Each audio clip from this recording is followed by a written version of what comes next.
Alright, here is the final review of the Titans Return Chaos on Velocitron gift box set. It is the one and only Quick Switch, who is a repaint of Six Shot.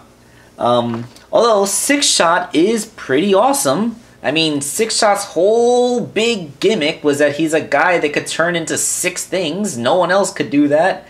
I mean, the G1 toy was basically all about that. I remember seeing reviews for the Six Shot toy for this line, and it's basically just a Six Shot, except now he's a headmaster, and his robot mode has articulation. So let's take a look here at his repaint. We're starting with the car mode because that's what he comes packed in. He has 4 big, round, beefy tires.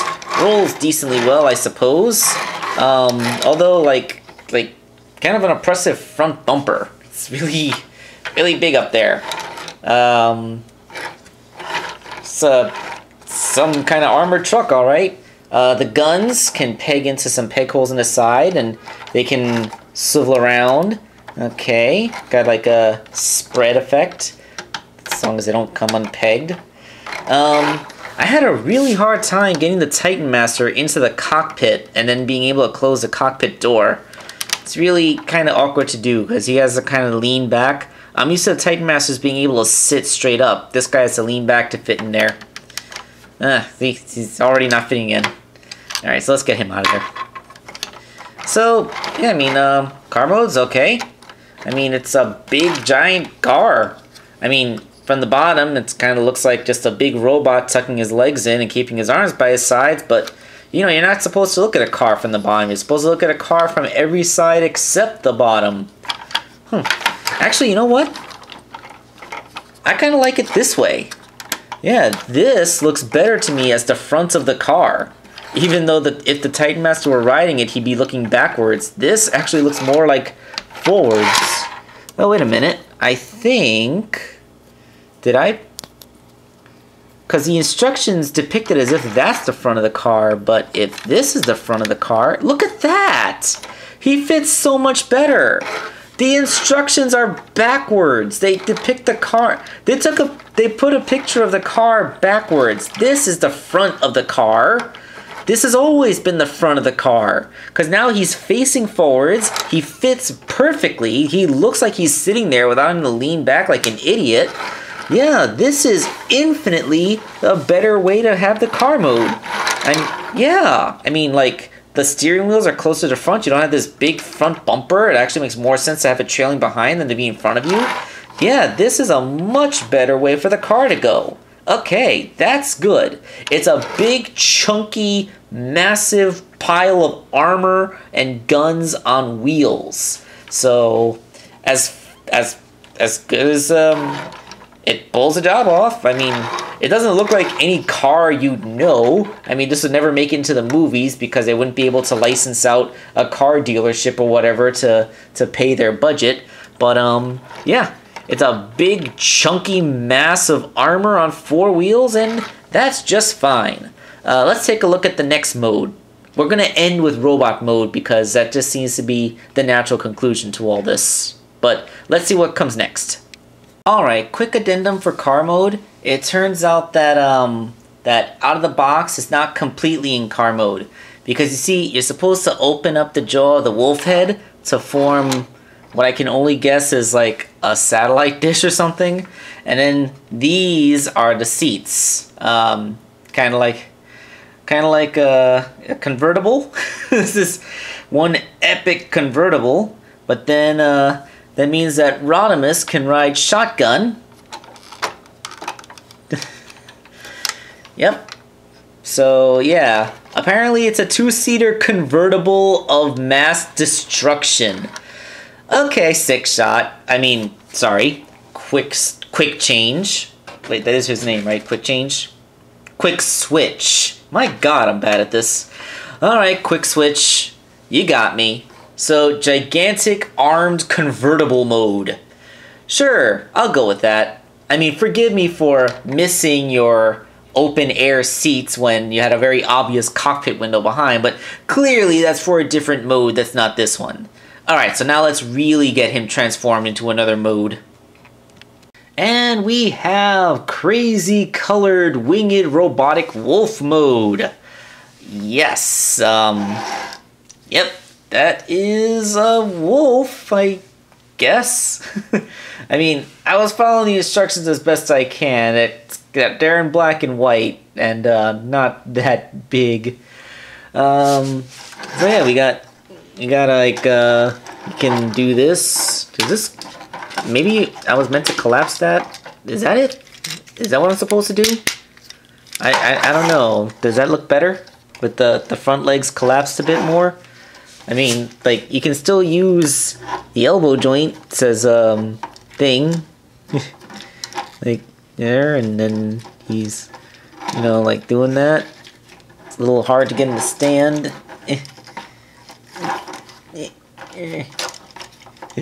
Oh gosh, this thing is not made for posing. It has articulation, but it can't really pose unless all of its feet are on the ground. Wow. Yeah, that doesn't look too bad, right? Yeah, I mean, why not? Maybe I can make it look a little more dynamic if I fold that back like that, and then raise his head. Maybe don't raise the head. By the way, that's where the Titan Master goes, just behind the wolf head to fill in a gap. It's funny that they thought to fill in a gap on the back of the head, but they didn't fill in the gap on his back. Unless I pegged his gun too far back, but I don't really see a place to peg it farther forward. The gun makes a tail. Those two guns combine to one gun where a Titan Master can ride. You see the foot pegs? But other than that, it's just his big old tail. Admiral, I mean, it actually looks a lot like the G1 character, just it has better posability in the front legs. Kind of a big winged wolf-shaped brick, though.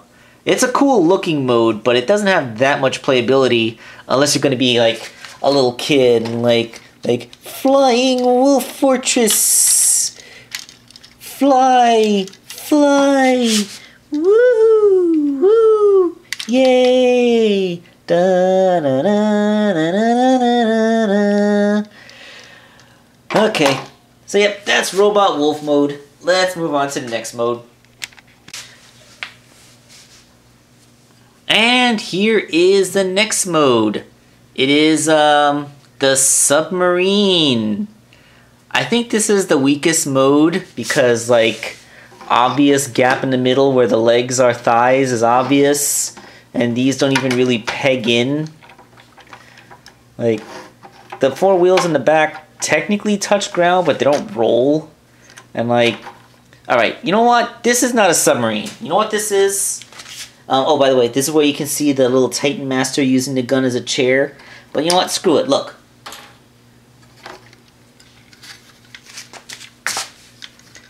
This is the gun mode. This is and always has been the gun mode. There's no trigger. Well, actually... yeah. It's,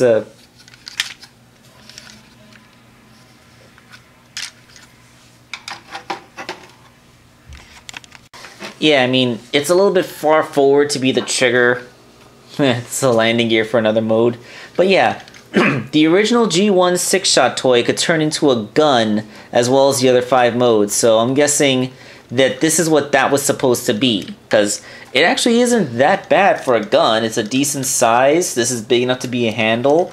I mean, that kind of looks smooth and coherent enough to be a gun. Of course, this is where, like, those don't peg in anywhere because they're just arms held in place by nothing more than the friction of the shoulder joints. But yeah, like, this is much more convincing as a gun than it is as literally anything else. So this is the gun mode. And as far as roleplay gun goes, it's not bad for a roleplay space ray gun that doesn't have to look like anything that actually exists. Alright, next mode. And here's hover tank mode. And it's at this point where I'm wondering if the instructions are providing me the right steps, because I'm feeling more and more like I'm just kind of folding this thing into fan modes because nothing really satisfyingly clicks into place. Like, I feel like this thing has like 2 really solid modes, and then in between are a bunch of other things where they just kind of twist everything together until they have something that vaguely resembles a thing, and they call that another mode. Because although there's a very well-defined cockpit here, and there's even little wheels in the bottom that allow it to roll, and like, you have impressive turrets up here, but like, this doesn't rotate. Like look, there's no peg-in point for these things. I mean, did I do it right? Do I have to, like, no, that's not right, because then it goes back. Yeah, it has to be like this. Like, these don't peg in, and then these don't peg in. They're just kind of resting on things. They're not even completely flat. Like, I don't know. I mean, I guess it looks good. I mean, if you wanted to display it in this mode, you got a pretty impressive looking tank.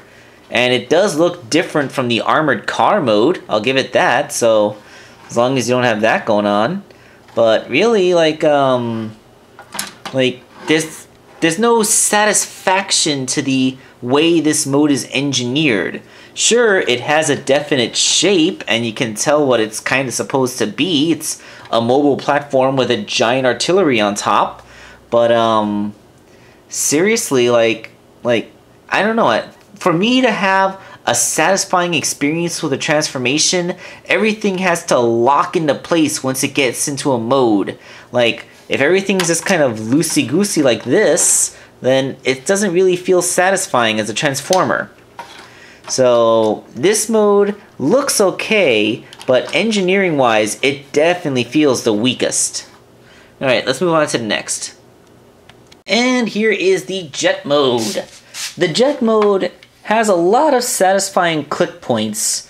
It locks together much more solidly than the tank mode and feels a lot less improvised. Of course, because of the tank cockpit on the bottom, it doesn't exactly sit flat when you set it down. Plus, it wiggles a little bit in the middle because of the robot hips. And these darn arms still don't peg in anywhere. They're relying entirely on friction to stay straight, and I really don't like that. But, credit where it's due, you know, it doesn't just look like a plane. Given the front of it, which looks a little bit like a boat hull, you can also kind of think of it like a hydroplane. Those are boats that have like wings underneath them so that they can ride higher in the water. Yeah. So it's a pretty good mode. Like I said, it's a lot better put together than the tank, at least. Not bad. It's pretty good. Alright, there's only one mode left, and it's the big selling points of the thing.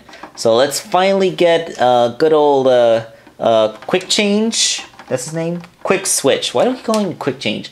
Let's get Quick Switch into his robot mode and finish this up. Alright, this is by far the most satisfying transformation of the lot.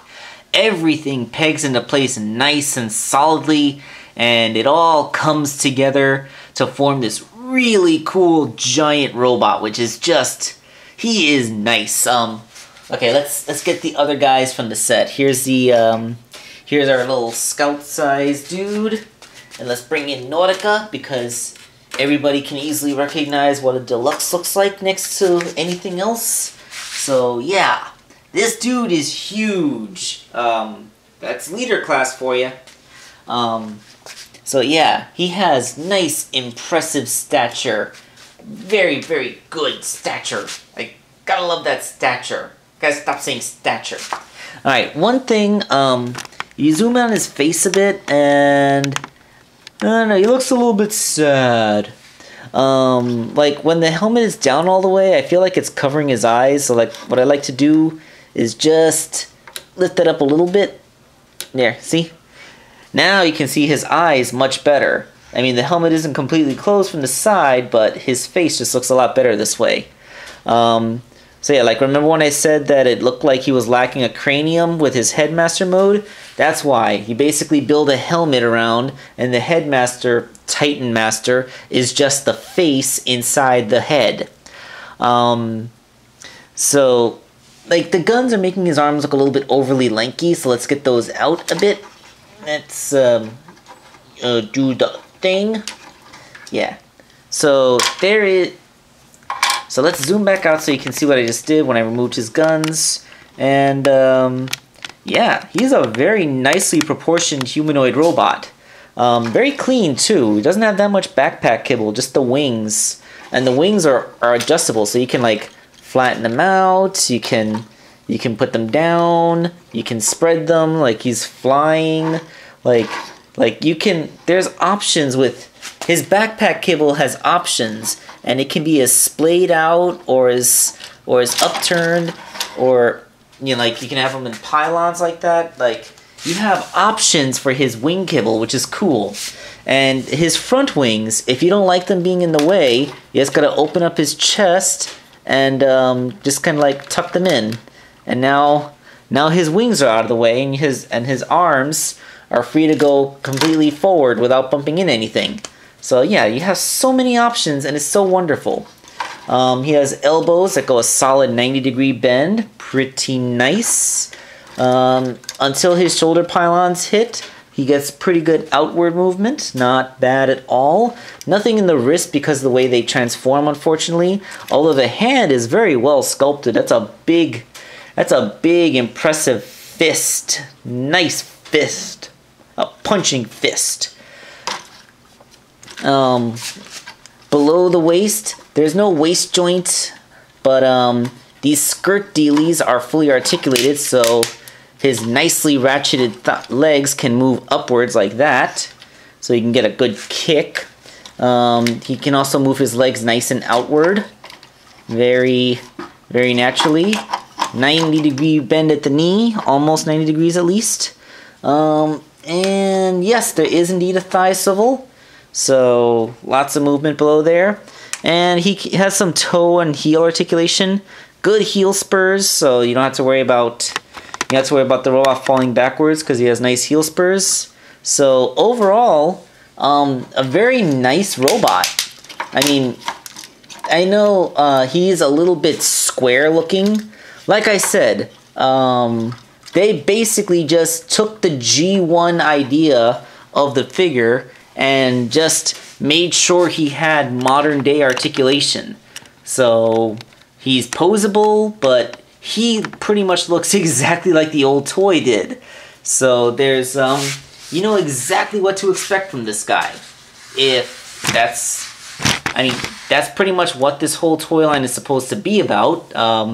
Like it's make the toys look as much like the original G1 toy line as possible, but you know, make them posable and articulated. Then they succeeded. So yeah, I mean, I have no idea who the heck Quick Switch is. I barely know who Quick Strike is. Remember, I was born in 1985. I was a year old when the cartoon came out, and I only have vague memories of seeing its syndicated reruns when I was a really young kid. By the time I was old enough to really be into Transformers, they had started with Beast Wars, and I really loved that show, even if I didn't collect the toys from it. So I don't have as much attachment to the G1 line as everybody else does, aside from the fact that, you know, robots that turn into vehicles is actually really cool, because why wouldn't it be? But that being said, as someone who doesn't have any kind of nostalgia blinders on, I can still say that this is a really cool toy. I wish some of the other modes actually pegged together more satisfyingly, so it didn't feel like I was fan moding something that really only has 2 modes, but the robot, at the very least, is really cool and is absolutely not compromised by any of his other 5 modes. And a couple of the other modes are really cool, like his armored car mode, and which is a convertible, funnily enough, and the jet. Those are pretty solid. And actually, the gun is pretty cool too if you're pretending it's a gun, not a submarine. If you're thinking it's a submarine, it's its worst mode. If you're thinking it's a gun, then it's number 4. You know, like number 1 is this, number 2 is the convertible, number 3 is the jet, number 4 is the gun, number 5 is what were the other 2 modes? There was the tank and the wolf. Alright, I would rate the wolf higher than the tank. So 5 is the wolf and 6 is the tank. Only because the tank just absolutely doesn't peg in anywhere significantly. It's just literally resting in that shape. So yeah, very, very good 6-changer. You know, like, there's really only the one 6-changer, and then they repainted him into this guy. So, good work, Hasbro. I still wish you didn't force me to buy him just to get that Nautica, but, you know, good work on him. Alright, so this is Wakeangel2K1. I hope you enjoyed this little review series on the Titans Return Chaos on Velocitron box set. And I will catch you on my next video review.